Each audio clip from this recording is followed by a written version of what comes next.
evening, one and all. Welcome to Jawaharlal Nehru Planetarium, and welcome to this another lecture in the series of Kaapi with Kuriosity.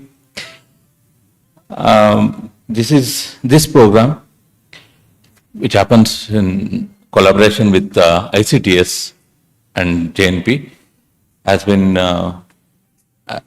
happening from last few years. So, and it has been attracting a large crowd, a public who are very much interested in science. So, Jawaharlal Nehru Planetarium also organizes many science-related things for high school students and also the undergraduates. So I hope that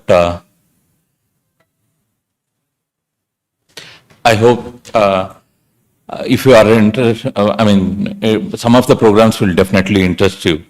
So if you are interested in knowing about these programs and also attending these programs, please visit our website. Our website will have all the details regarding this program. So coming back to this episode of Kaapi with Kuriosity, today we have Samriddhi Sankar, who is an associate professor at International Center, who will be speaking about the randomness that you find in various subjects. So he is at International Center for Theoretical Sciences at Tata Institute of Fundamental Research in Bangalore, India. He obtained his PhD in physics from the Indian Institute of Science, Bangalore, followed by postdoctoral work at Observatory, Coast of Azure Observatory, NICE. He joined ICTS TFR in 2013, where he studies turbulence and complex fluid flows across Reynolds number, focusing on universal features and open problems in non-equilibrium fluid dynamics at the interface of statistical physics and applied mathematics. So he is with us today. Please welcome, sir. So I hand over the mic to him. Before that, as a token of gratitude and I would like to present memento to Samriddhi. Thank you very much, sir. So over to you. Thank you.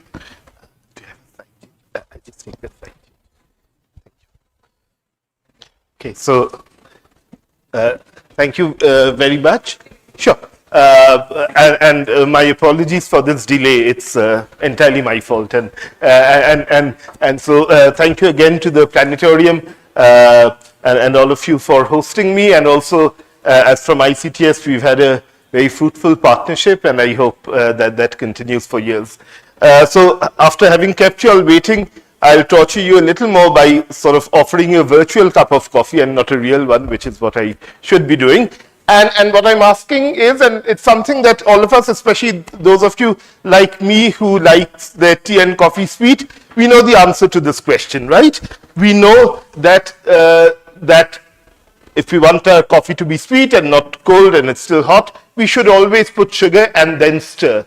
Now, the reason this sort of happens is because if we don't stir, and so that's a cartoon of what happens in the absence of stirring, mixing is essentially diffusion driven. So essentially you put that sugar molecule, that yellow thing that I had there as a cartoon, and then it sort of goes into the cup of coffee and it starts diffusing. There'll be very little mathematics, so don't worry about the numbers, but you can sort of worry about the last number. So if you do a sort of back of the envelope calculation, in the sense that you think about a typical size of a cup of coffee, you think about something known as a diffusion constant, let's not worry, which sort of tells you how fast these sort of molecules move, then it turns out that it would take you about 3,000 hours for the sort of tea or coffee to sweeten. But we all know that's not the case. And if you actually sort of stir your cup of coffee, this is accelerated and you can have a sweet cup of coffee in basically no time. So this sort of tells, or sort of as a preamble, brings us to the talk itself, where I'll try to sort of tell you a little bit about what happens when fluids misbehave, and essentially in that sort of broad umbrella of misbehaving fluids, if you like, I will sort of tell you a little bit about the phenomena of turbulence and why we still don't understand it. All right, so let's sort of get going. I'll probably stand here, that will be quicker. So let's begin with what is turbulence. So if you go back historically and sort of the etymology of the word, and I've sort of traced out a little thing about that, it sort of goes back to the idea of a crowd or a mob. So essentially the video that you have here, or just go out in any Indian city, you will see turbulence in its sort of truest Latin roots, which is the motion or the disordered motion of a crowd.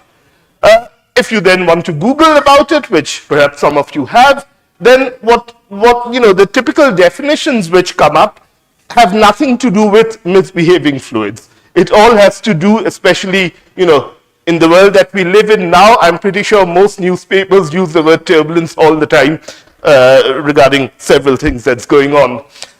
If you dig deeper, eventually you find a definition, which is what we will worry about, which has to do with what happens, the state of a fluid when it's sort of, pushed away from something which is smooth and boring. So what we'll discuss today a little bit in the next sort of 45 minutes or so is the nature of disorder and unpredictability in high-speed flows.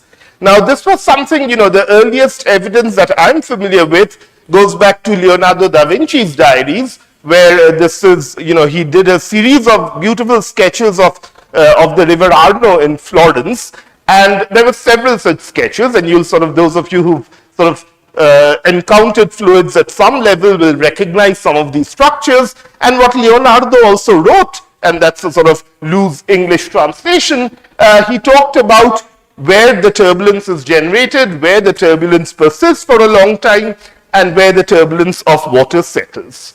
And the reason Leonardo was fascinated by this, and presumably many of us or many others across centuries, is because this sort of complex, unpredictable, and seemingly random, and this I'll come sort of why I've emphasized the word seemingly, why it's not a coin toss problem, sort of is partly because these flows are seen everywhere, right? So if, this is a sort of an overview of all the different areas of the natural sciences that you'll see turbulent flows, some of which we are very familiar with, some of which we are less familiar with, but essentially the idea is that what I'm going to sort of convey to you is some of the basic ideas which are wedded into all these flows. Although they appear in different settings, they look different, but perhaps there is an overarching or an underlying sort of idea which permeates them.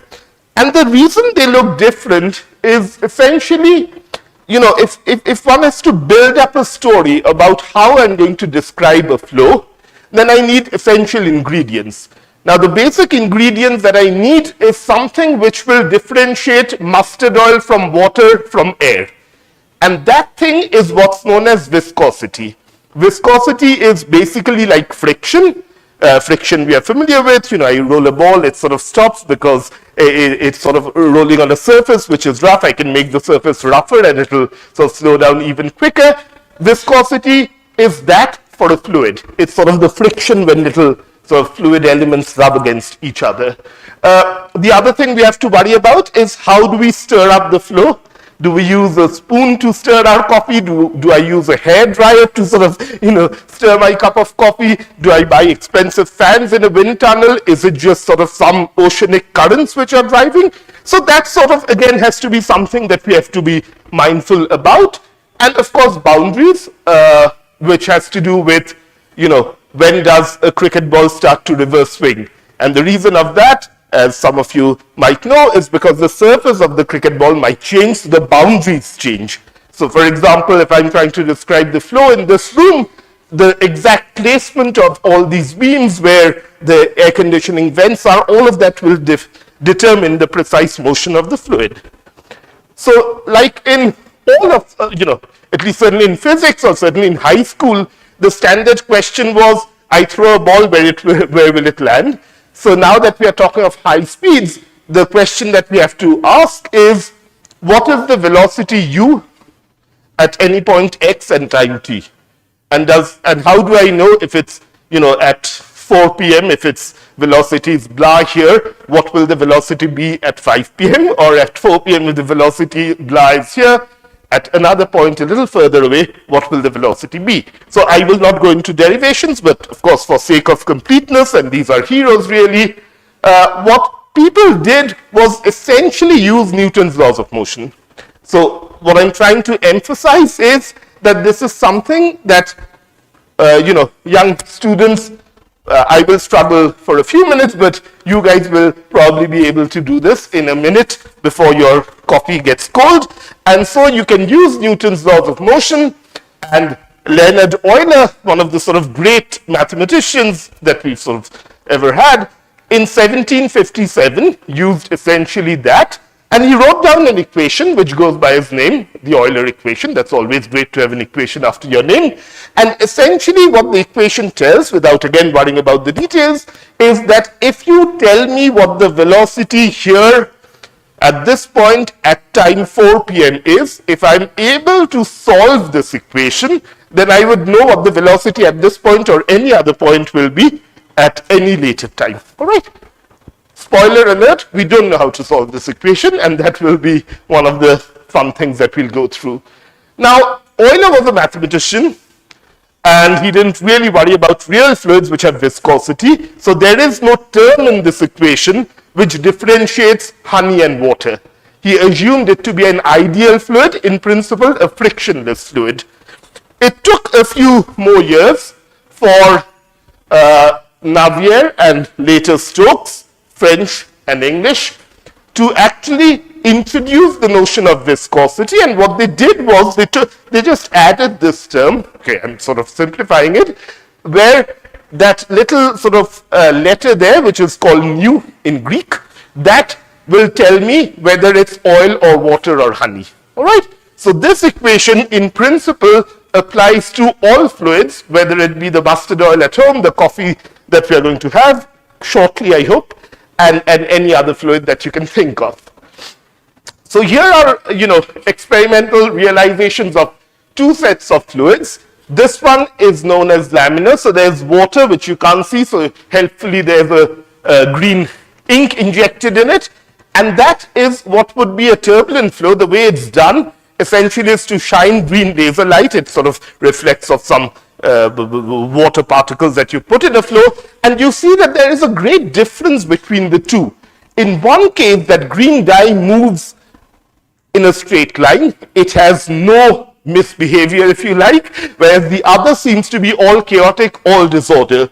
So the question really is, it's the same equation, so why such different behaviors? So to understand this, we go forward in time a little more, and we come to another great engineer, Osborne Reynolds.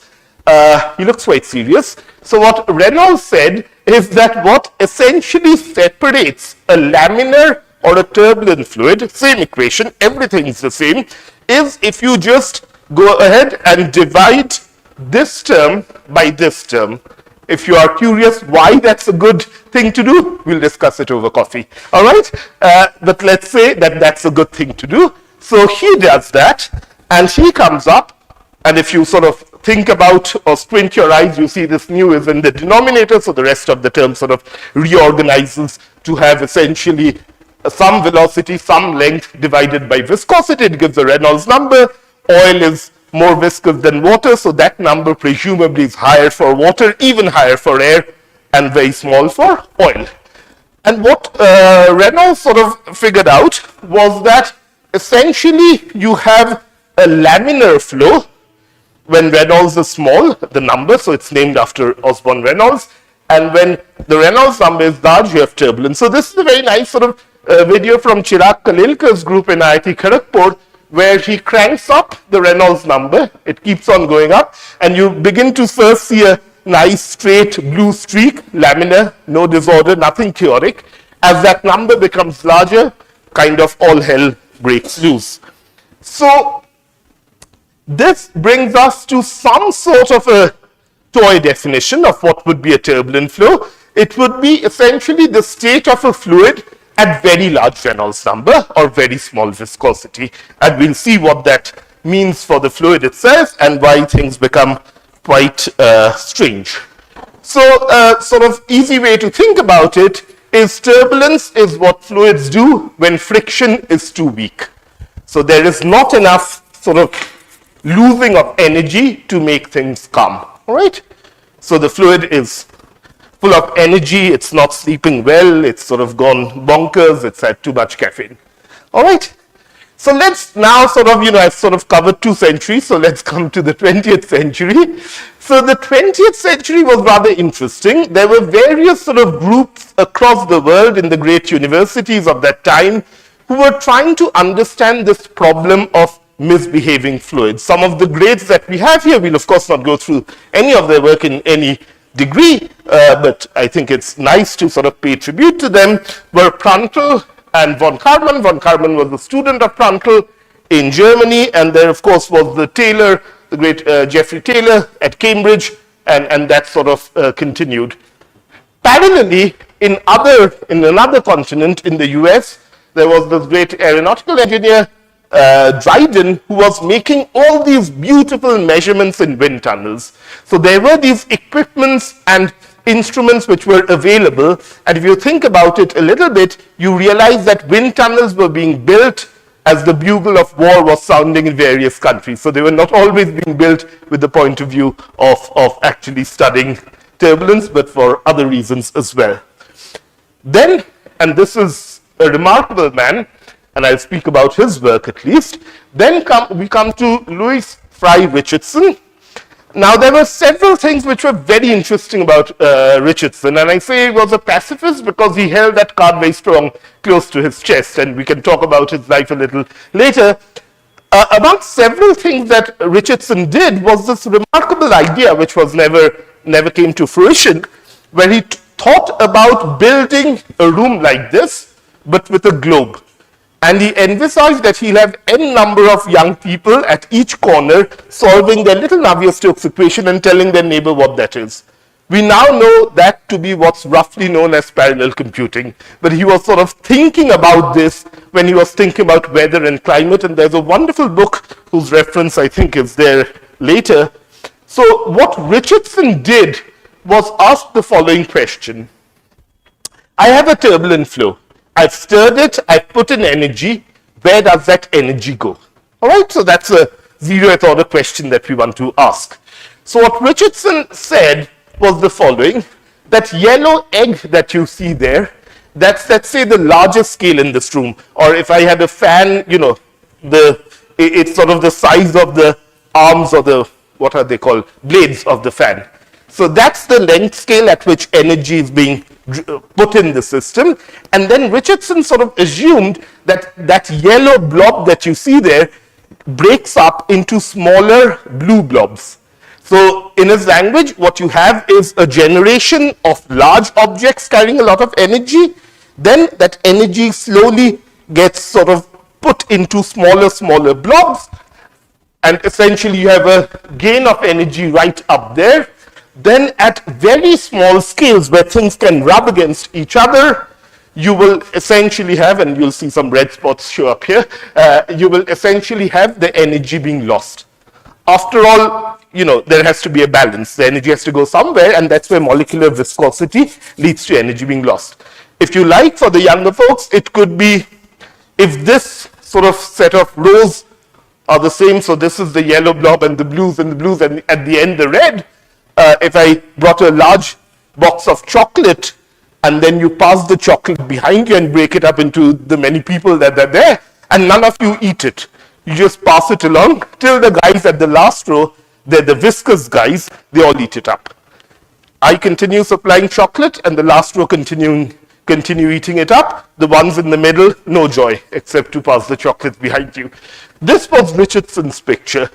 And Richardson rather poetically talked about, and this Richardson's poem, talked about big whirls, the yellow ones, have little whirls breaking up, and little whirls have lesser whirls and so on to viscosity. Once it becomes really small, then they rub against each other and all energy is lost as heat. This is not the most original poem. If you sort of look at what was Richardson's inspiration, it actually comes from a poem by Jonathan Swift about poets themselves. And I'll pause for 10 seconds while you read it. So what Swift sort of talks about is that naturalists have observed that this phenomena happens. No, that's not me. That this phenomena happens. You have these ticks preying on big animals, and there are little ticks sitting on those smaller ticks, and the blood from the biggest animal goes down all the way, passing through smaller and smaller animals. He was being uncharitable to the poets of his time. All right. So this is a nice mental picture. The reason I drew yellow eggs and green, blue eggs and red eggs is because I really can't measure it, right? But I can talk about what's the consequence of that picture and is that compatible with measurements. And this brings us to 1941, and seminal year where Andrei Nikolaevich Kolmogorov appears on the scene. Many of you would have heard of Kolmogorov's name, and there might have been other KWK talks with Kolmogorov's name in it. Kolmogorov was really a Renaissance man. So again, you know, he was, of course, one of the greatest and most universal mathematicians of his time in the 20th century. But look at the span of his interests. It's remarkable. And what he did in Turbulence was perhaps the narrow, you know, the sort of smallest element to the pantheon of Kolmogorov's work. What Kolmogorov did was the following. I should also point out, and because this is quite interesting, when I was reading about Kolmogorov several years ago, is the sort of students that he also produced. What Kolmogorov did was the following. So this we'll ignore, except to say that in the Kolmogorov world, there's something called h equal to 1/3. It's basically how velocity differences scale with length. Don't worry about it, because you'll see it in a much clearer picture. But because of completeness, I sort of removed the slide, reinstated, removed, and then I thought I should be honest, so I just kept it there. H 1/3 we'll see in a more sort of pleasant formalism. So Kolmogorov looked at this Richardson picture, and he wrote 3 papers in 1941, 2 of which are more relevant to my talk. More honestly, I can find the third one, the original one. And what Kolmogorov said is the following. That's the picture of the energy going down. So he argued that at the very large scales L, that yellow blob, physics cannot be universal. It must depend on whether you bought the fan in India or in Germany, what's the shape of the blade, you know, what's the motor speed, etc.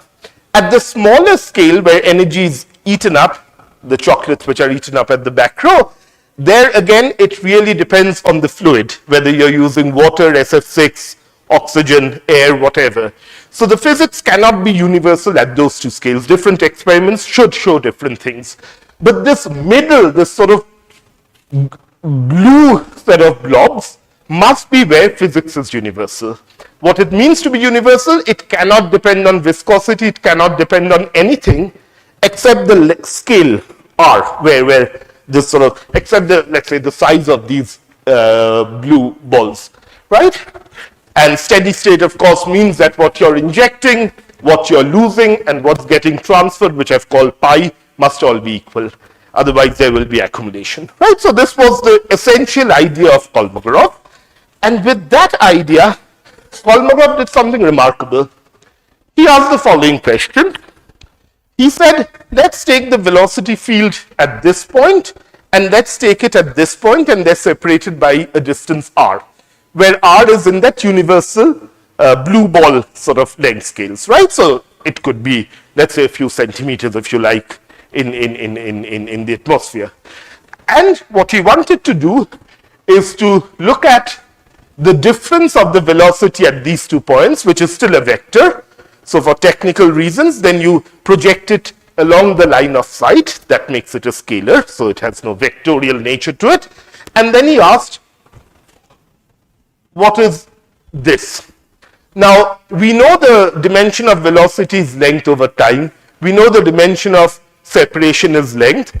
And it can only depend on the amount of energy flowing through. We know that dimension to be meter square over second cube, let's say, because meter square over second square is kinetic energy. Take another derivative with time for the rate.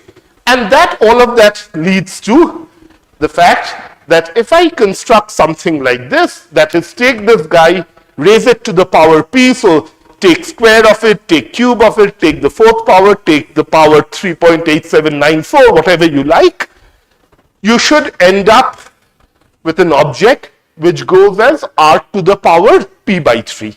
So if you've taken p equal to 2, it should go as r to the power 2/3. All right, very good. And that in turn means that, let's say, if p equal to 1, I'm being a little simplistic here, that would suggest h is 1/3. All right, so this is what's known as simple scaling. What does it mean? If, for example, Amal sort of figures out what the second power of this object is, I'll tell him, oh, the fourth power will scale exactly like this. All right, so that's an idea of a simple scaling. So let's look at a few. So for p equal to 3, I do 3 by 3, that's 1, zeta 3 is 1. And when people actually went ahead and measured, so this they've sort of divided by r, so flat means that Kolmogorov scaling is correct. Technically, people call it a compensated plot. So they've done, from their data, they've taken, so what they've done from a velocity field, they've taken velocity difference between 2 points, taken the cube of it, then divided by r, because that's what Kolmogorov said would happen. And a flat line means Kolmogorov was sort of right. You can do it for the second order. So this is a figure for the second order. Again, Kolmogorov theory gives zeta 2 to be 2 by 3 because I've taken p equal to 2. So take your data of S2, divide by r to the power 2/3, you get a Plato, and you think that Kolmogorov's idea, or a mean field idea if you like, is absolutely correct. You can proceed further, and you can, those of you who sort of familiar or remember what a Fourier transform is, you can take the second order and look at it in k space, and you get this wonderful k minus 5/3, which is the analog of the Kolmogorov 2/3. But don't worry, the reason I'm showing this is these are all different experiments, and you see that there is the scale, as Kolmogorov rightly said, where all the data fall together, whereas at large scales, small scales, the data deviate wildly, reflecting the fluid that you've used, the wind tunnel you've used, the washing machine that you've used to do your experiments. Now, p equal to 2, p equal to 3, very good. But what do measurements tell us if we go to larger values of p? Kolmogorov predicted this universal statistics, and nature seems to almost agree. It wants to agree, but we'll see that it can't quite agree. So when people sort of measured more and more, and this is data from across the city, Rahul Pandit's group, when people started measuring the same guy that you have, Kolmogorov's theory would have given you a black line with a slope p by 3. Actual measurements show significant deviation from it. We will see that this deviation is what's known as intermittent or attributed to something of that sort, but essentially what it shows is that Kolmogorov was not quite right. He was nearly right, but not quite. So what could possibly go wrong? I mean, that picture was compelling, right? I have a flow which is random, and now the seemingly random part will enter our story. So where did Kolmogorov, or what could possibly go wrong in all of this? So why does the Kolmogorov picture break down? A different way to ask the question is that if the velocities at these 2 points were truly random and independent, then what would that picture tell us? All right. So the most sort of everyday experience we know of a really random and independent event, unlike unless you're watching Sholay, is that of coin tosses, right? So let's see if turbulence was just a coin toss problem, what would it tell us? So this is sort of a visualization. So let me show you what I'm doing. I'm just sort of looking at the number of heads, the chance to get number of heads. for tossing coins. So if I take one coin and toss, it's 50-50, right? And then if I keep on increasing the number of coins, this sort of frequency of having these events, I mean, technically it's known as a probability density function, but it's just counting, right? I keep tossing coins and I keep writing down how many heads I get, and then I, plot them, make bars sort of proportional to that number. You get this sort of bell-shaped. Excellent. You can do different games with toys, so you can sort of say that I have 30 coins and I keep on going, I keep on tossing. What's the chance I'll get how many heads? And you seem to sort of, this, by the way, is, I could never make something like this. This is Siddhartha Mukherjee, who's at IIT Kanpur. He generously made it for me a couple of days ago. You see, it all falls under this beautiful bell curve. In nature, many things are like this. So this is what's known as a Galton board. So if you don't know, it's great fun. So read up about a Galton board. It's basically you're dropping little pieces of sand and there's a chance of what path they will take. But eventually, again, the distribution turns out to be, again, Gaussian. What's very interesting is that exam scores also turn out to be Gaussian. So this is data from the SAT exam. And if you look at the distribution of marks, don't take this as an advisory, but if you look at the distribution of marks, it turns out that they also seem to follow some sort of a random independent event, which is quite actually many things do. Heights, weights of babies, shoe sizes, lots of things in nature. So Gaussian statistics, so this shape of this curve is what's known as Gaussian. Well, just remember the shape, don't worry about where it is. If you are right about it, read up something called central limit theorem. It's very nice. What they tell us is the following, that if I were to make the analogous measurement in turbulence, if things were nice and Gaussian like my coin toss, then Kolmogorov simple scaling would hold. Right? So what I mean is, don't calculate, take the pth power and measure it versus r, but just collect what is the velocity difference here, different p, like your coin toss, calculate the value, make a curve, make the distribution of the values, right? If it was non-Gaussian, so this is my attempt at making this graph look different from that. Haven't quite succeeded, but let's say this is a non-Gaussian looking curve, then all bets are off and things can be not equal to p by 3. So what do measurements tell us? Measurements tell us, so these are from real measurements, measurements tell us that if I look at the distribution, so again, measure delta u between 2 points fixed at r, measure as many as you want. So maybe you measure 1 million of them. Now do a histogram and you'll find that it has these fat non-Gaussian white tails. And I won't go into the details of that we fully understand, but this fat non-Gaussian tails are consistent with the departure from what Kolmogorov talked about a simple scaling. So turbulence is really not a coin toss problem. The randomness is more subtle. And the question of why there is intermittency and multiscaling remains a big question. We'll come back to that. Now physics is kind of easier to handle if your statistics are Gaussian. There are things that we can do. But turbulent flows misbehave. So actually whatever you want to measure, be it acceleration, derivatives, etc., everything turns out to be non-Gaussian, and that's a major problem. So this sort of brings us to this idea of why are such flows this complicated? And is nature fundamentally twisted? So are there objects in nature which defy perception? And so if we try to use those ideas in such a sort of complicated problem, do we make any headway? So what do I mean by nature being fundamentally twisted? What I mean is the following. So this is a picture of a coastline. Now it turns out if you zoom in, these ridges are strange. And these are objects which are known as fractals. And these seem to have dimensions which are neither 1 nor 2 nor 3, dimensions that we are used to. we understand integer dimensions, but somehow in nature there are objects which don't obey that. And more things seem not to obey it. And we'll see where this links up to the turbulence story in a second.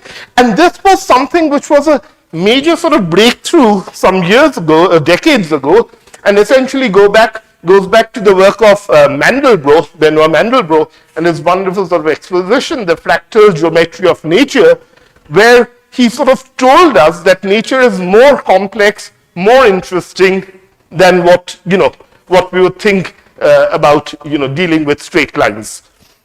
So what's a fractal? And we are nearly at the end. So the fractal idea is just the following. So I've taken a triangle in the beginning, I've taken a straight line, and I've taken a box, and I'm breaking them up. So what I've done, the middle one, it'll come loop again, I hope, is it was a triangle, then I've taken 1/3 and I made little triangles, and you see these objects appear. Now it turns out that if you continue to iterate this process, you end up with a dimension of this object which is no longer 1D. It has some strange dimensions, and it turns out, for example, snowflakes have exactly the same dimension. It goes by the name of a Koch curve. Similarly, the Cantor set is easier to understand. You take a line, divide it into 3 pieces, throw the middle third, 2 pieces remain, again divide each of them individually in 3 pieces, throw away, and repeat this process ad nauseum, and then you will find effectively an object which is not that one-dimensional line anymore. So Frisch and Parisi, actually it sort of began with this sort of seminal paper by Frisch, and Giorgio Parisi later sort of joined amongst many others. I mean, this is not an exhaustive list of people who've actually sort of solved these problems. They were inspired by this idea. And what they did was, they went back to the Richardson picture. Richardson, at that time, there were no ideas of fractals. So the yellow ball into sort of blue balls was all very appealing. What Frisch Parisi said was, let's take that same model. Let's again have that yellow ball breaking up into blue balls. But now there are some white balls at random. Right? This is a cartoon. So I haven't really chosen those white objects to mean much. But to say that at every generation, you will have, like the Cantor set or the Koch curve where I've sort of taken away stuff, these white balls that you see are things which don't exist, let's say. So you've made the process of Richardson, of this breaking of a big yellow ball into smaller balls, at every stage. So in the chocolate analogy, let's say on that third row, some of those chocolates magically vanish. Bad news, but such is life. All right? And that's what the idea was. And what happened was, the minute you allowed for this, you went away from just a unique scaling, that p/3 that Kolmogorov talked about, to allow for a large number of different anomalous scalings. All right. So essentially, the Frisch-Parisi model allowed you to sort of come up with a curve of that same zeta p which Kolmogorov gave you as p/3 to have something which is now bending and getting closer to actual experimental data. It's a beautiful sort of insight from what Mandelbrot was talking about to sort of borrow it to the world of what's happening just at the process of energy going from very large scales to very small scales. And this seems to be, so before I end, I have about 7 minutes, 5 minutes. More than that? I don't, okay. So maybe then I'll go back to the multifractal picture later. But the whole reason why sort of, the people in the planetarium very kindly invited me is to sort of sell the idea of why turbulence is a hard problem, right? So remember when Frisch-Parisi sort of came up with that idea, it had nothing to do with the equation itself. Just as Richardson picture doesn't sort of, it's compatible with the equation or the measurements you're going to make, but it's not something which is microscopic. So I'm going to sort of discuss for the next few minutes what makes this problem a hard one. I'm not going to go into the mystery of why it's not a coin toss problem, but assume it's not a coin toss problem, and hence why is it hard. And I have people on whose crutches I can lean on. So for example, and this allows people like us to sort of go around saying it's one of the oldest unsolved problems. So there's of course Heisenberg, and there's a story which is attributed to Lamb. But the more interesting one is in a letter which Pruntle wrote to his student von Karman, talking about a very nasty devil in the turbulence, so that all mathematical efforts are doomed to failure. It's a sort of sobering thought, if not a depressing one. So why are mathematical efforts doomed to failure? And I'll put it in a language that, most of us would know. So what's the problem? So if I want to solve something, I mean, that's how we would pass exams in school, right? Ball is thrown at an angle theta with velocity v, where does it land and when, right? It seems we can't play that game here. We cannot take that equation and in 2 steps, take the time derivative and integrate something and get a result. So it's impossible to solve the equations directly, and that is because there is a nonlinear term. There is a term which has u multiplying something with u. So no general solution. The second thing we can do is that viscosity, after I'm talking of turbulence, remember Reynolds, viscosity small, it becomes turbulent. So, small means maybe I can make it 0, which is what Euler did actually. But it turns out that is it brings with it a different kettle of sort of fish and problems, as it were, because the inviscid equation is not understood. Small viscosity doesn't mean small effects.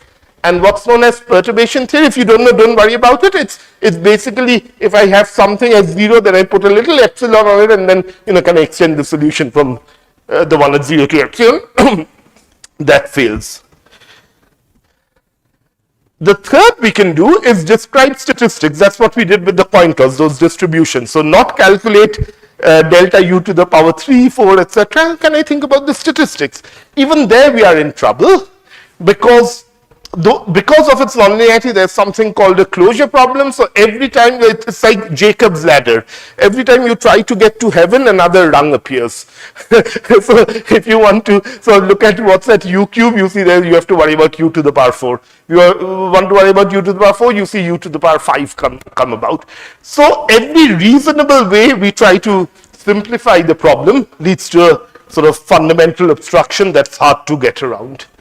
And this sort of brings me towards the end in some ways. So this sort of leads to a certain fatal fascination with the subject. So that's, I think it's a reasonable metaphor. That's a terracotta statue of Siren, who apparently drew lots of people with her music, but eventually all those ships would crash because there would be rocks near the island where she would sing. So it's a fatal attraction where many, and this is again just a personal bias, you could have very different names on this list, but these years sort of show that it's not for want of trying. That since 1757, very smart people have been focused on trying to understand what is going on. And there are, especially these 2 books, both of these are very non-technical books. They're very easy to read, The World of Flows by Darigol, and very inspirational to look at this one, which was really a tribute written by these set of people with 10 chapters, various authors who looked at it. So I'll come to what are the outstanding questions, except we are at the planetarium, except to say that, except to say that this is not the only sort of set of people who worked on this hard problem, but right here in Bangalore, there have been several very interesting contributions of people who have been fascinated and drawn to Siren. There's of course Satish Dhawan, who sort of is one of the sort of experimental fluid mechanics, and I thought this is appropriate given where I am to pay homage to others who've been there. Professor Narasimha, whom many of you know, passed away a few years ago. Srinivasan, of course, has pushed boundaries, including that multifractal picture, amongst many things. Jayavantara Kedi, who is at IISc, one of the most seminal sort of experiments on convection. And of course, Rahul Pandit, Rama Govindarajan, my colleague at ICTS, Dhrubaditya Prasad. These are all, again, it's not an exhaustive list, but the people whose work I've followed or I've sort of been inspired by. But let's look at what are some of the outstanding problems to solve. Essentially, how can you have your names up on the list? So the next time the Planetarium invites me, I should have your pictures there. So I'll give you a few, and I'll just sort of give you it in as a statement, and you can go back and look it up, or we can talk about it over coffee. Question 1, problem 1, so it's really like an assignment, I'm sorry about that, is what is behind this intermittency? So intermittency is, there's fat tails where distributions are non-Gaussian. I didn't talk about it much, but if you measure various different things in a flow, for example, that's a velocity field, that's what's known as a vorticity field, that's a dissipation field, this is the trajectory of a particle, the color shows the different speeds at different points. Everything seems to have this rather on-off characteristic. There's this sudden burst of energy, like a toddler.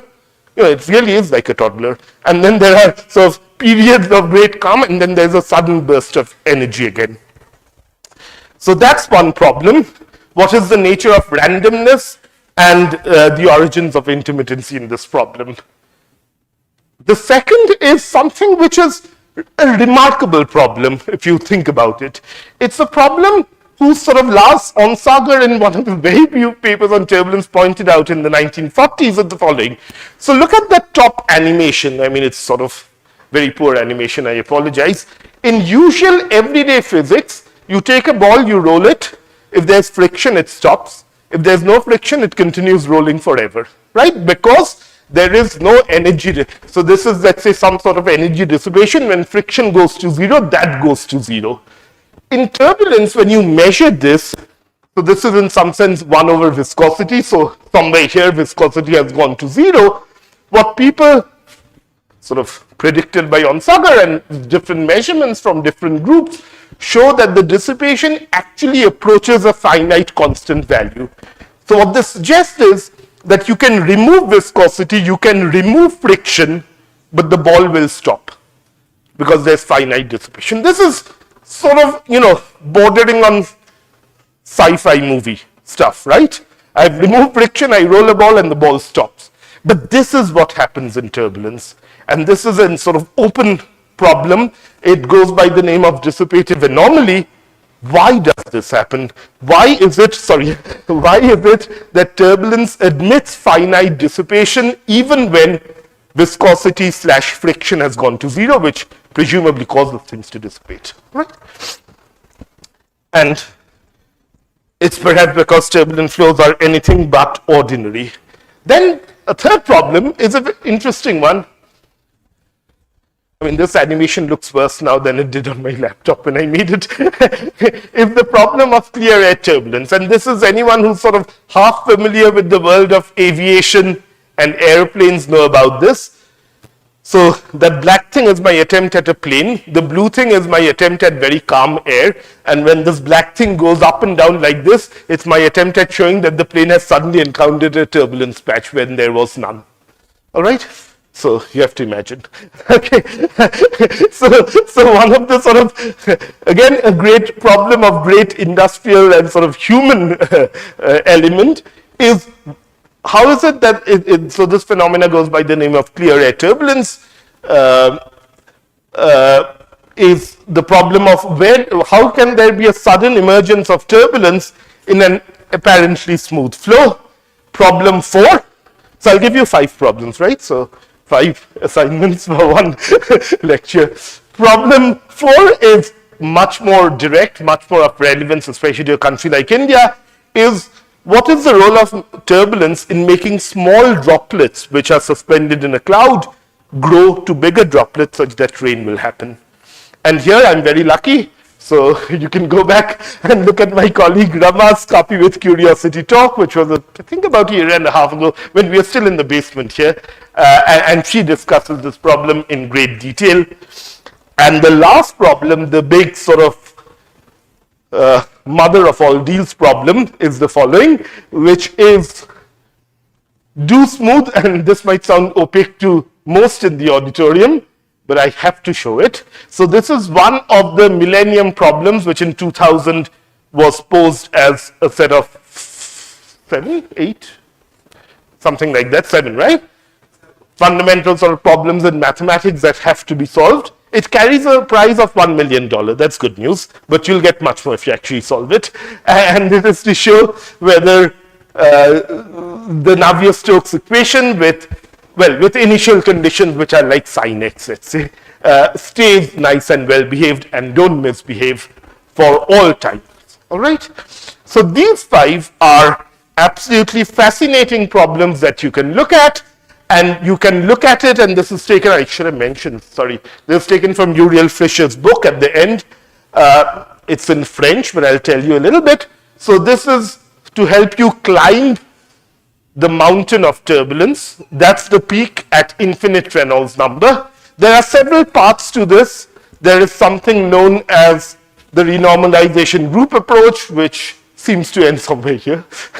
Then there are parts which are numerical simulation. So you take the Navier-Stokes equation, you solve it on the computer, something that my group does for a living. Then there is the issue of closure. Remember, one of the pitfalls I said is the Jacob's ladder, that you try to compute u squared, you end up with u4, you end up with u5 for u4, etc. That's one part. Of course, the best is the part of experiments. And there are cascades, which is reminiscent of Richardson. So, invite you all to scale this edifice. I had a lot of fun, so I should tell you that most of this is borrowed gyan, as it were. So sort of just to acknowledge my various mentors who all show up here. And Rahul, of course, was my PhD advisor, and I have sort of been very lucky with lots of fantastic mentors. One of them is here. Amal is sitting right there. He looks roughly what you see in the picture, who've been around in this scaling part. So let me end with an amusing epilogue. And again, Amal is the real expert of this epilogue. I began with the video of a crowd, and I told you about where turbulence comes from,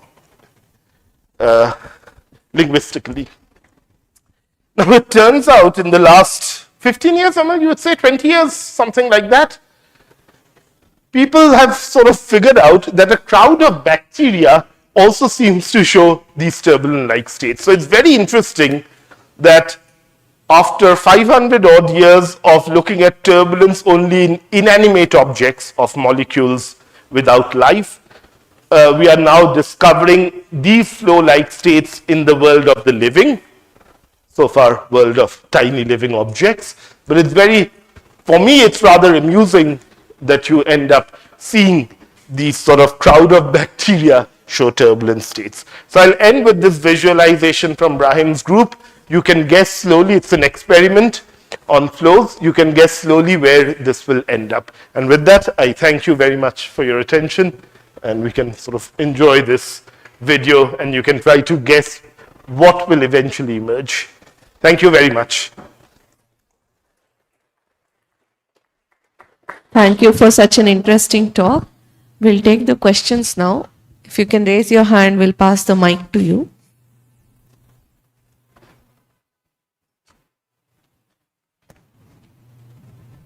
Anyone?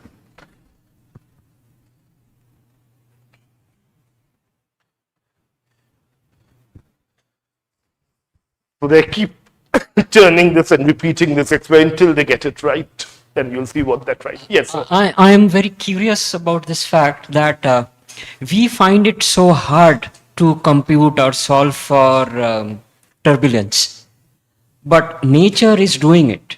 Yeah. And if you think of nature as, say, an analog computer, how is nature able to compute that so efficiently, and we are struggling? Okay, so that's a sort of tough question. I think what we are struggling to do is perhaps understand what nature is doing. So for example, if by nature, if I'm thinking about, let's say if I go a few hundred meters up from here and the flow is turbulent, etc., I'm able to reproduce much of it in a controlled lab experiment in a wind tunnel. Professor Narasimha, in fact, did in Bangalore fantastic experiments on that for clouds, etc. Or I can sort of brute force, if you like, solve the Navier-Stokes equation as numerically as well I can, and I can produce it. I think the missing sort of step is that given that we think we know what the right equation is, I think there is no sort of, there is reasonable consensus on that. Why does that equation generate solutions which have this property? And that is the great sort of intellectual challenge. Why is it that it leads to this sort of weird ghost-like thing about dissipative anomaly? So we know the left-hand side in some sense, the equation which governs these flows. It's done. And we know the right-hand side from measurements, from experiments, from numerical simulations. What are the properties of the flow? The trouble for all these hundreds of years has been to understand what makes that equation give that solution. And there it becomes a big challenge. And as the sort of millennium problem shows, we don't even know fully whether solutions of these equations remain smooth for all time, whether there's something called a finite time blow up. And that I think is, what you've hit upon is the real mystery in all of this. Yes, thank you. Thank you. I can pass it out. It's okay. Yes. So a lot of this kind of turbulent behavior comes up in the incompressible case, right? So why, I'm just curious, since most fluids aren't really incompressible, why isn't there as much focus on, say, the compressible aspects? And does turbulence also show up in compressible Navier-Stokes and Euler? Oh, fantastic question. You're absolutely right. Incompressibility is an approximation whose time has come in various ways. So, various flows are incompressible to a very good approximation. Compressible flows, especially in astrophysical settings, that is what one has to deal with. And there also flows are turbulent. I have never really worked on compressible turbulence as such, and so I've sort of confined myself to incompressible turbulence. That's the sort of lesser evil in terms of the complications of writing down equations. But compressible flows are also turbulent, also difficult to understand. I'll give you an analogy, let's say, based on this, right? Everything that Kolmogorov and others talked about was, as was in some slide, was assuming something called isotropy and homogeneity. Isotropy means I look in whichever direction, it's statistically the same. Homogeneity means that something, if I fix the separation between me and him, and then I come here, and for the same separation, the statistics should be the same. That is an idealization, of course. But that idealization is true, for example, in the middle of the room. If I just focus on this tiny blob of fluid, it's very likely if I live in this tiny blob, everything will look homogeneous and isotropic, as opposed to if I go near the wall, because then I can see the wall. So the question that you asked is very valid also for this. Why are we focusing on what is again an idealization of homogeneity and isotropy? And partly for the reason is we want to find some universal laws. So I don't really have to worry about the boundaries, the specifics, etc. So coming back to your question, compressible flows are the more common flows, but the incompressible limit is a reasonably good one in most cases. And so the sort of universal or basic rules of the game are best, often, I shouldn't say best, because more people work on compressible flows, but for, let's say, applied math sort of physics-ish background, a lot of people worry about the incompressible flow much more for that reason. Yeah, great question. I should have mentioned that I've avoided compressively. Thank you. Hi, Samriddhi, very nice talk. I was also interested to discuss a bit about the departure from homogeneous isotropic turbulence towards the study of coherent structures, large-scale structures, where the Kolmogorov spectrum steepens, and what is our progress and hope to understand this in a broader perspective? Thanks. So, okay. So there are, for example, there are departures from the Kolmogorov spectrum in many cases, oceanic flows, compressible, etc. So let's say if I were to calculate the energy spectrum of wind tunnel, the Kolmogorov result is a very good approximation. It's not correct, we know, but we are really talking about the Kolmogorov, let's say, gives you a scaling exponent of 1.66666. The actual value that you measure is 1.71, let's say, minus 1.71. All right. So similarly, at the level of the basic sort of scaling analysis, we do know in most cases what the spectral slope is. All right. But in actual measurements, how much of the non-Gaussianity, how much of the sort of correlated randomness corrects that exponent, that's something which is much more sort of problem dependent. We can discuss this over coffee, of course, but that becomes much more problem dependent. But the second, because it's a second order quantity, the mean field, if you like, scaling exponent, that in most cases we are able to write it down, just like Kolmogorov did.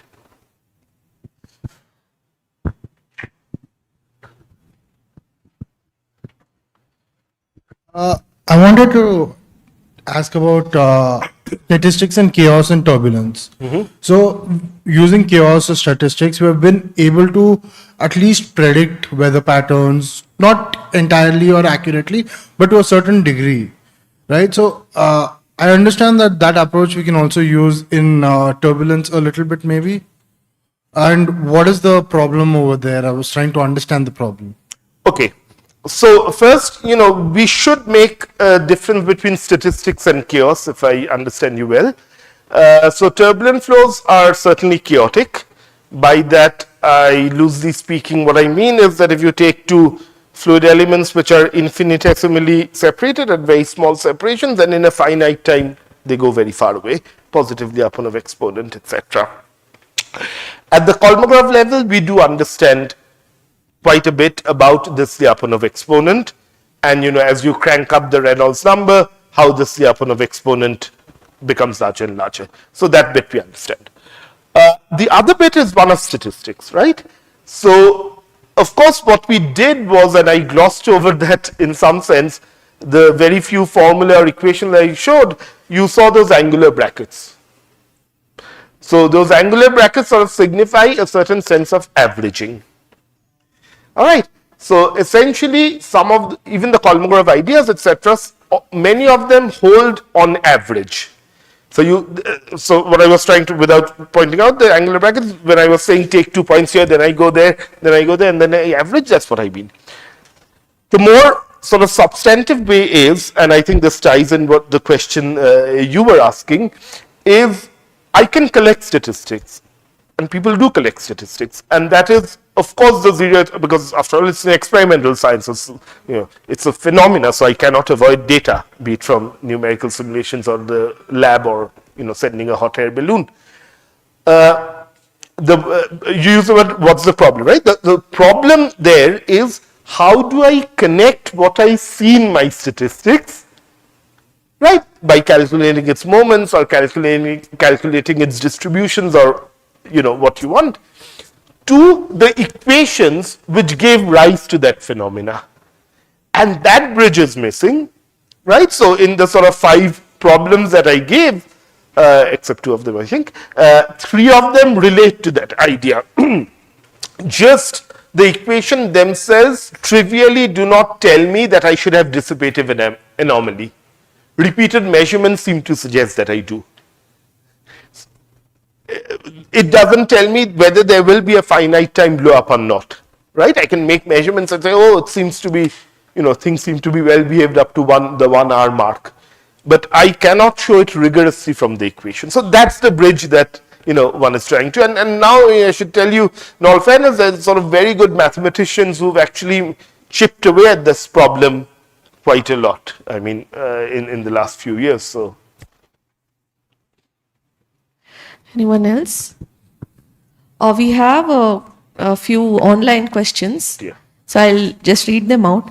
Related to fractal questions, okay, so he asked a question before. Is this nature fractal still persist in problems in scalar? And do they show the same fractal dimensions? In scalar? Yeah. So I will just assume that what the person who asked this question means a scalar turbulence. I'll continue. There is a follow-up related to the fractal question. Yeah. Are these fractal dimensions universal across turbulent flows? like not only in flows but in biological flows that you showed? Yeah. So biological flows, I do not know, but in homogeneous isotropic turbulence, the limited sort of thing that we are looking at, this fractal dimension for the cascade, those white balls and blue balls, if the person is still hearing me. So the dimension on which the cascade accumulates, you see it's breaking things and then it's accumulating on a set where things are dissipating. The dimension of that set from lots of measurements that we know turns out to be roughly the same dimension. So I would think that that dimension is universal. Now, I really wouldn't know about similar measurements in other forms of turbulence, let's say, I don't know, MHD or somewhere where people have calculated this or not. So this I wouldn't know. But for the context of what I was discussing, yes, that dimension has been measured. We, again, to both the questions here, we do not know why that dimension is 2.8 or whatever it is, but it seems to be universal, yes. Okay, thank you. Another question is, do you think turbulence is fundamentally unpredictable, or is it more that we haven't yet found the right variables or structures to describe it? So these are sort of deep questions for my this thing. So I think I think that there is little to suggest that Navier-Stokes is not the right description of a fluid. So to that extent, we found the right equation about 200 odd years ago. Till someone actually shows in an experiment or observations that where it's breaking down. About structures, yes, I mean, in principle, there could be some other measurement that one can make of, I don't know, about maybe some, if I measure some fractional derivative of the velocity field, it gives me something very interesting and unlocks doors. This I wouldn't be able to say, but I think we perhaps don't need a new equation to describe the fluid. It's just a nonlinear equation which makes life very, very hard. I'm sorry. There are a couple It's not a more. very imaginative or inspiring answer, but Couple more here, but anyone in the hall has any other question? Okay, we'll come to you. you know. Oh, yeah, the question. Oh, sorry. So just a curious mind. I was curious, like maybe like as last question was, right? Yeah. Maybe we need a new equation, a new realm. So like I come from a very distinct background. So I was thinking like, are we trying to solve a wave particle duality kind of problem where we are thinking that, okay, we are treating the problem as particles and trying to explain the interference pattern behind the slits. Maybe like something like this, just an open thinking. I mean, possible. I mean, I would sort of still Maybe we are approaching it. defend Euler, Navier, and Monsieur Stokes that they got the equation right. And but yeah, I mean, certainly we need fresh theories, fresh ideas to sort of construct the theory based on that equation.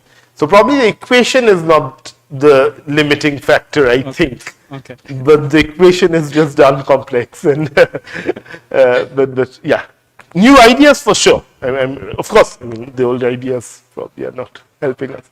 Yes. Hi, thank you for your talk. So please paraphrase the question if it's not scientifically accurate as all whatever. So what I have understood. Paraphrase my answer also. Yes. So from whatever I understood, ki like Kolmogorov had this modeling, which was close but not exact. Nature disobeys, and then I think Parisi and all these people came to fix it. Like there was this idea of seemingly you take out things from there. So if I think from an engineering perspective, if nature doesn't obey, but can we like sort of construct engineer liquids which will have that turbulent phenomena that obeys the mathematics that Kolmogorov predicts? The question would be, the follow-up question would be, if we want to do this, how would this endeavor go about, like from the community of science and scientists and physicists and applied people, like, yeah. Okay. Is it possible also? Yeah. That is a great question. It wasn't a planted question. So I don't know in an experiment how one can do it, but over some years now, many of us, including a few of my students right now, have been actually doing that. What they've done essentially, and maybe the details we can discuss outside so we don't sort of bore the others, is essentially in a very mathematically precise way, take the Navier-Stokes equation. There was a nonlinear term, there is a nonlinear term, which leads to two different momenta adding up to a third. Convolution in, let's say, Fourier language.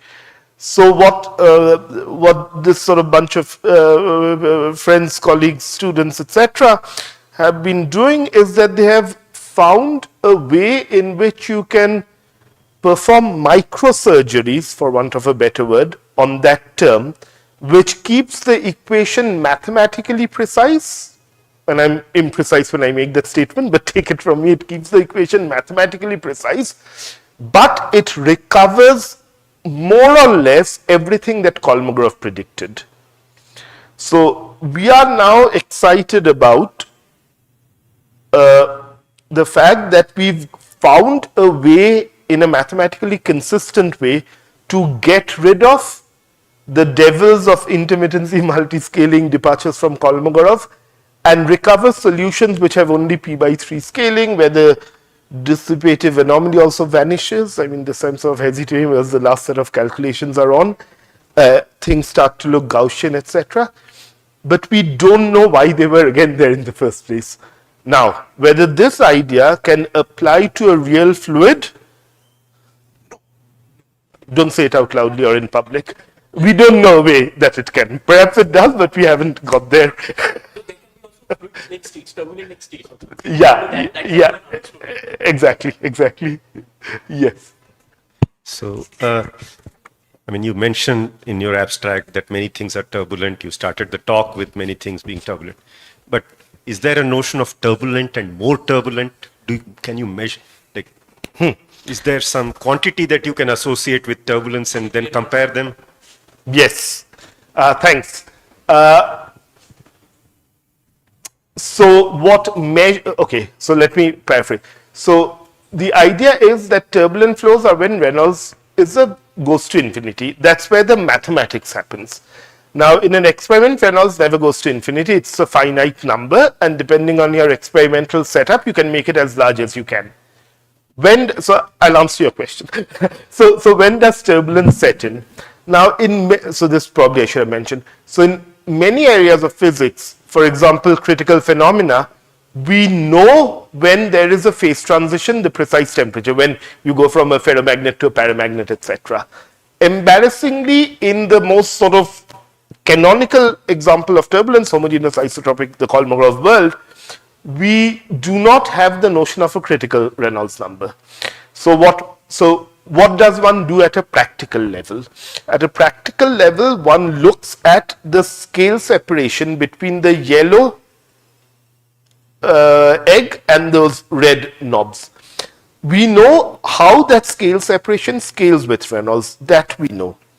So at a practical level, a fully developed turbulent state would be when you have enough scale separation of that. And so if I were to measure, let's say, any of those exponents, if I have Reynolds number x and I have Reynolds number 3x, if I measure carefully knowing where I have to measure, I'd probably get the same number. However, there are measurements where it depends on Reynolds. So there was a question about chaos. So the Lyapunov exponent certainly scales with Reynolds number. So more turbulent, more chaotic, and that at a practical level means more mixing, because Lyapunov sort of sets the inverse time scale of mixing. If you measure those distributions and sort of look at the fatness of the tails or the skewness and things of that sort, you know, quantifying how non-Gaussian it is, those are also Reynolds number dependent. So that's in the world of high Reynolds. Now it turns out that there are flows which are chaotic, but which are at very small Reynolds number. So for example, there is this whole regime of what's known as elastic turbulence. Essentially what you do is you take a fluid, you put in a bunch of polymers, I'm caricaturing a little bit, polymers sort of fold and stretch. So there's this stretch coil business going on, which makes the flow chaotic. So it has scale invariance, it has cell similarity, but not a Kolmogorov spectrum. And it's at very small Reynolds number. Similarly, because there was a question on biology somewhere, you can have these bacterial suspensions, which I showed at the end. Those also appear to be at very small Reynolds number if you measure it the classical way. But you do get turbulent-like states, again with cell similarity and non-Gaussian statistics. So I don't know if I answered your question, but so there could be these sort of turbulent-like states which are both at high and low Reynolds. But if I confine myself to high Reynolds, then I make a further branch and I sort of say that there are some measurements which are Reynolds sensitive and some measurements which are not, as long as you measure them carefully. And so these exponents that I showed today, all of them seems to be Reynolds independent. When they emerge is a matter of, you know, collaborators saying, I think I see a power law. Thank you. So he raised his hand first. Before that, I'll take one more online question. Yes. If the Navier-Stokes millennium problem were solved tomorrow, how much closer would we actually be to understanding turbulence? I think, and this is, you know, I'm going out on a limb here. I think if the problem, so we know other examples which are not Navier-Stokes but equations which look like Navier-Stokes. One of them is called the Burger's equation, for example, where we know how the finite time, so Burger's equation has a finite time blow up, so there's no $1 million for that. It's been solved several years ago, and you know, it's a few lines of proof to prove it. There we know that the sort of, it's not really multivariate, so bifractal or intermittent nature dissipative anomaly is linked to that idea of finite time blow up. So suppose the Navier-Stokes, coming back to this question, does show some evidence of finite time blow up. It probably gives us a clue why there's intermittency and why there is anomalous dissipation, just borrowing from other similar looking equations. If it doesn't, then I think the search and the path continues. So I think that's a reasonable sort of perhaps Thank you. accurate answer. Yeah. Hello. Yes. Yeah. So we know from Richardson that in 3D turbulence, large scales transfer energy to smaller scales and they break down. But in 2D turbulence, such as in atmospheric and ocean flows, the inverse happens. So why does that happen? And does that even follow the 5/3 scaling? Okay. Oh, this is a very good and sort of, you know, so I didn't touch 2D turbulence. So what he's talking about, if I can sort of just explain to the audience, is that there are flows which are two-dimensional. For example, soap films, you can put certain things which react to electromagnetic fields and you can stir it up and they'll be turbulent. They follow the Navier-Stokes equation, exactly the one I wrote down, but now I'm going to write it in 2 dimensions. So it's the same equation, but in 2D. Now, when you write it in 2D, that equation sort of, after some massaging, because now there is no third direction, algebra would suggest that it has technically what are known as 2 invariants, 2 conserved quantities, not just energy, but something called entropy, which is, let's say, kinetic energy or vorticity. Okay, with that background, so the inverse cascade happens because of this second invariant, which is entropy. So in 2D turbulence, if I inject energy at some scale ki, all wave numbers to the left of ki, the smaller wave numbers, you'll have an inverse cascade of energy eventually piling up, but really it doesn't, because there cannot be a free surface 2D, it's in touch with air or something, so there's a large scale friction which sucks out that energy, and there's a forward cascade of entropy. What we know is the inverse cascade, it follows Kolmogorov exactly. That should have been my answer to your question when you asked whether there is a fluid where Kolmogorov is obeyed. Yes, 2D inverse cascade. Thank you for helping me with the answer. Okay. So the 2D inverse cascade follows Kolmogorov laws as far as we know, reasonably without any departure. The forward cascade turns out to be much more non-universal, and even the scaling exponent is really not universal. It depends on the precise sort of values. It depends on whether it's a soap film made with company X or company Y. I'm caricaturing, but there's much less universality in the forward cascade. So the inverse is -5/3 and all of Kolmogorov obeys. And the two ranges are because there's this additional invariant of that equation in 2D. Thank you. Did you have a question? You have one. So I'm not sure if I'm wording it right or this is just the preface. I don't know if this works also in the language. So I try to understand. Let's have a thought experiment, right? Of the sort where we are trying to go from laminar to turbulent. So let's say we have an idealized fluid, non-compressible, and all of those things, and it's at all conditions it's always laminar. And what are the individual factors we can add to it and to make it turbulent, right? And is there any approach to this where I can almost isolate all the factors affecting laminarity to introduce turbulence? And Okay, that's a absolutely valid question.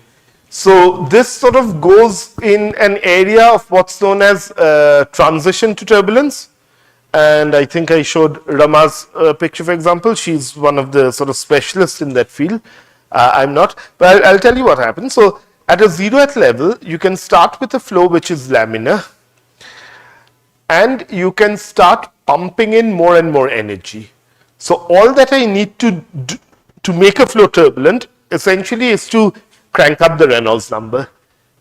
So I can do it in two ways. I can change my fluid, which would mean I can change my viscosity, or with the same fluid, I can build a big motor or a fan, which is pumping in more and more energy. So that is not hard to do.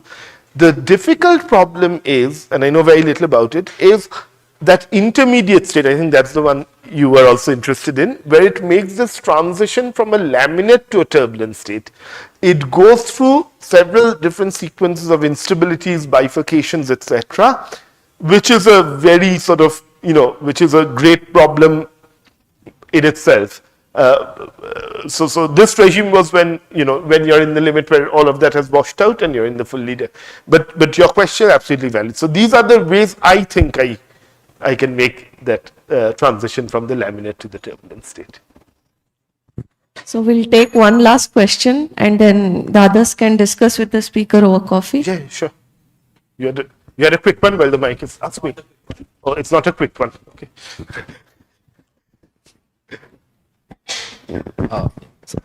So I'm actually helping my nephew with his assignment. He's supposed to record a 60-second video of a scientist explaining their PhD. Is it okay if I record your answer? Record my answer? Yeah, like... May not help your nephew, but go ahead. Like a sub 60-second video of your PhD, if you can. Yeah, but maybe that we can do later. Yeah, that's fine with me. Yeah. Because if there's a... So let us forget fluid mechanics for a while and help me in building a thought experiment. Okay. So when you're studying fluids, what is the smallest indivisible unit of fluid that you can think of? Is it molecule or something larger than that? So of course, a fluid is composed of molecules, atoms. Let's say water, H. You have one more question? So now when I write down what's known as a hydrodynamic or a continuum description, when I write down U in that equation at x comma t, x is not an invisible point. So what it means is I take a neighborhood of points around x. That neighborhood, let's say, is a few times larger than the mean free path of my water molecules. So when I say U of x at some time t, I mean in some sense the average velocity of all the water molecules in a neighborhood around x, and that neighborhood is a few mean free path larger. Okay, so this is what's technically known as coarse graining. And so the continuum description ignores the microscopic constituents. And hydrodynamics works. I mean, if you want to, so one line hydrodynamics. So what we've discussed here, it really doesn't know about the water molecule. Okay, so because like we are trying to redefine fluid mechanics, let's say we start from the molecular level. Now, if we want to study the interaction between multiple molecules, can we use Newtonian forces, or do we need to go into the quantum world?